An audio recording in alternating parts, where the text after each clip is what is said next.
It's my birthday today and I have an announcement.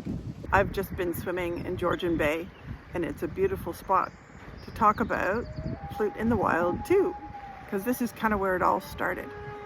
Wild spaces, wild sounds, connecting to Canadian wild spaces, because this is one of my favorite wild spaces and I thought my composers could use that idea as a framework for new pieces for flute.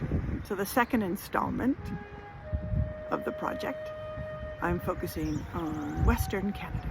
I'm hoping someplace in the prairies, but maybe they'll get their own. I want to cover all parts of Canada and really connect Canadian flutists and Canadian wild spaces and people who love Canada and people who love music. And I want them to all feel a bit of something from this project. Whether it's the visuals, the artists I bring on board, the music we play. I know that this whole journey has inspired me to write my own music, which is something I never thought I would do. How hard can it be? So in case you didn't know this whole story of how Flute in the Wild started, my friend Betsy Rom, a Canadian composer, said, go get a factor grant and I'll write you a piece. I thought she was nuts. In order to apply for a grant, you have to have kind of a story behind the concept, or at least I needed a story. And then I had to find composers, and then I discovered, oh, how am I going to release this? There's all kinds of questions that come up, and it was my first time ever doing something like this.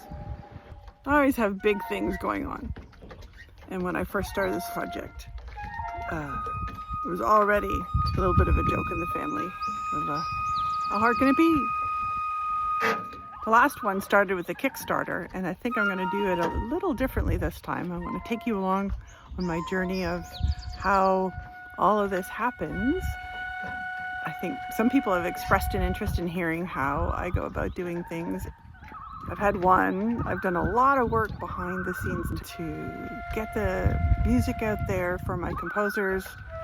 And I think some people are really interested in the journey. Let me know what you would like to hear about, what you'd like to see me do, how many tears you'd like to see me shed. Here we go, Flute in the Wild, Volume 2.